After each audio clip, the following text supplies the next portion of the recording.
Good morning, Bishop. Can you share your journey in the Anekal mission, including what inspired you to start the Social Work Center? I did not start the social work in Anekal. I only revived it. It was started in 1977 by Father Victor Matthias and Father V.T. Paulos, who was then a scholastic. Soon the Canossian sisters entered into apostolic collaboration with the Jesuits and did a fantastic job with great commitment and self-sacrifice. A few years later, one of the sisters was appointed the secretary of the AJECS. Eventually, their main focus veered towards formal education and they began to run St. Joseph's School. In the absence of the excellent and fruitful collaboration of the sisters who were in fact the real backbone of our social apostolate in Anekal, the apostolate slowly began to lose energy and drive.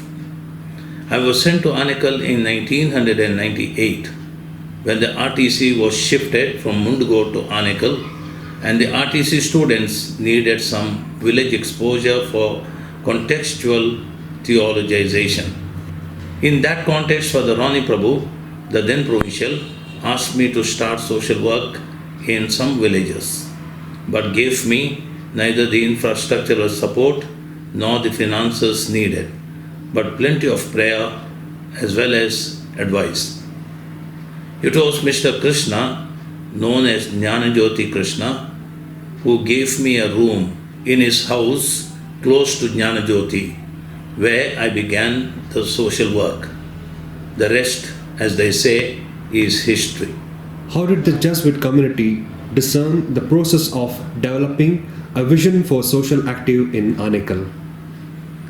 If you are asking whether there was a systematic apostolic discernment in common before the province ventured into Anekal in 1974, and whether there was a systematic attempt by the province to evolve a common vision for the mission, I am afraid I will have to disappoint you. There was no such process.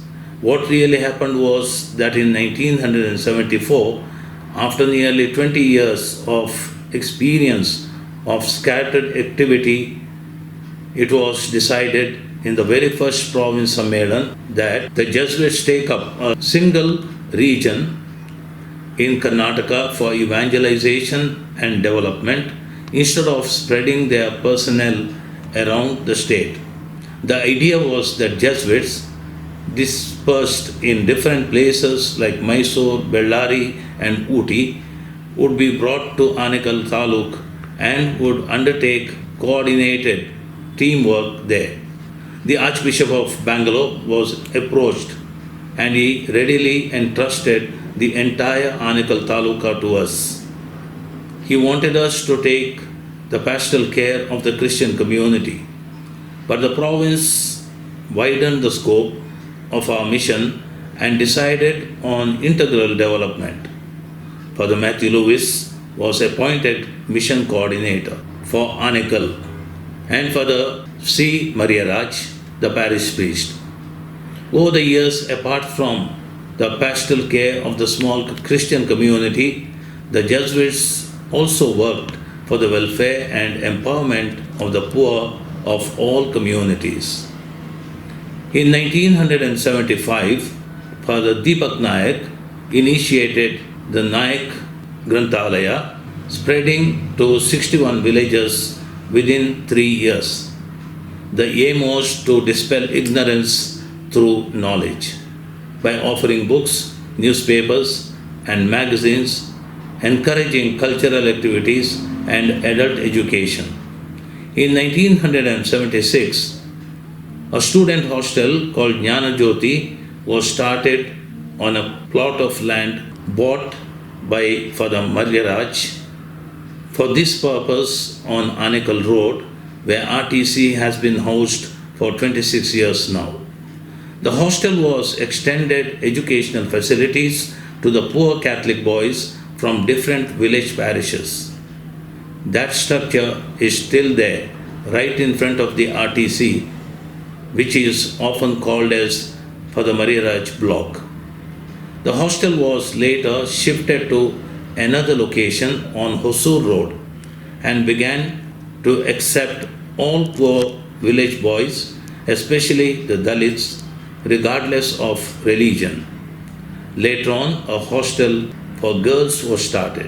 In 1977, Father Victor Matthias and Father V.T. Paulos started non-formal education program in rented premises near the bus stand, aiming at the conscientization of the people about their rights and duties, their problems, and the ways to tackle them.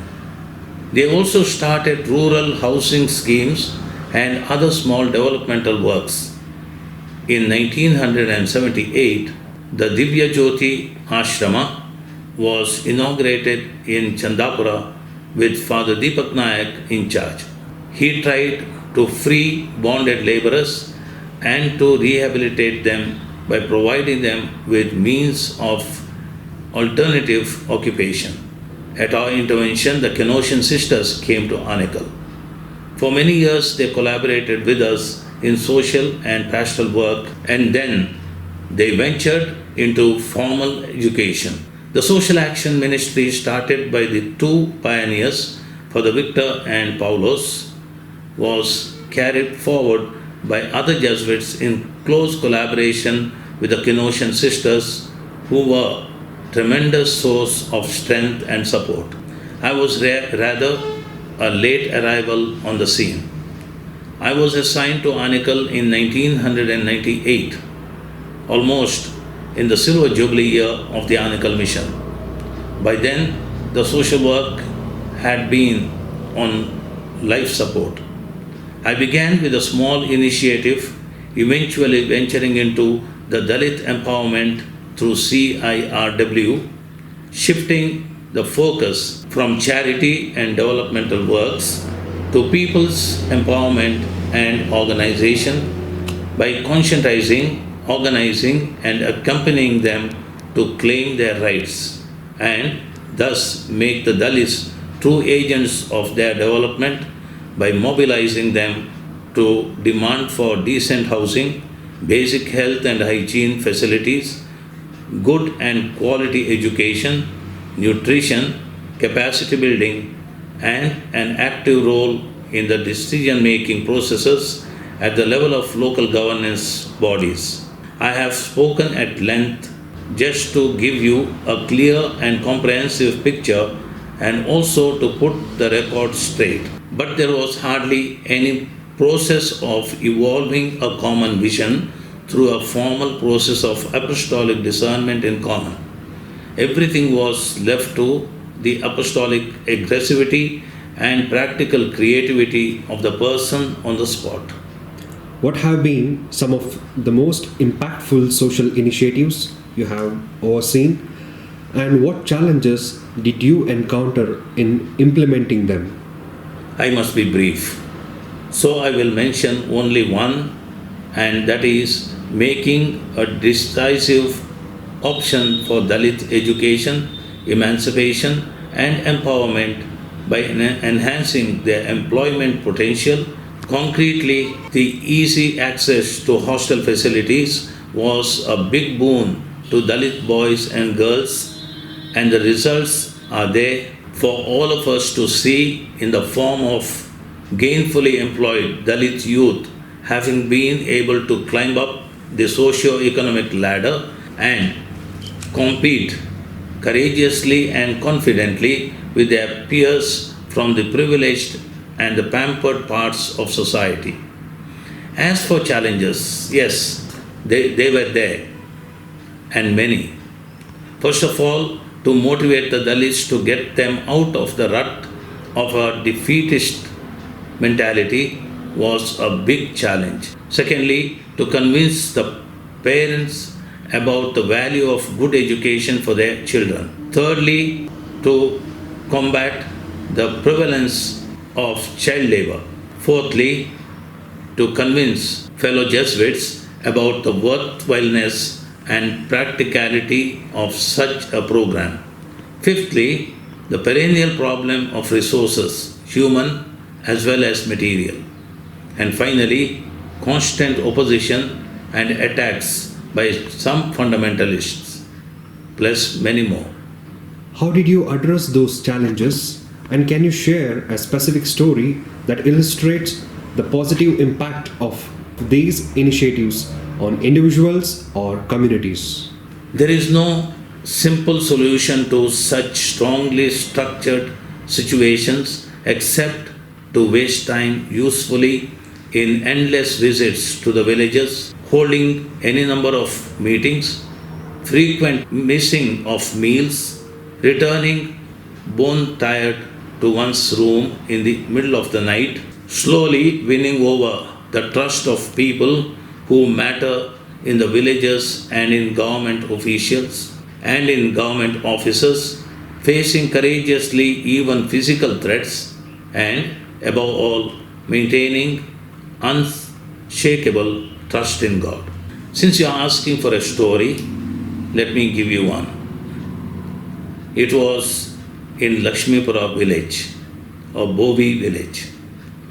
One of the landlords there came at night and made a road to his own property, to his own fields, through the fields of these Dalits. And the road was about 18 meters width. Next morning when they came, the villagers saw the road running through their fields. They tried their best to persuade him, ask him, request him, but nothing happened. Eventually they got together and went to the Tahsildar and requested his intervention.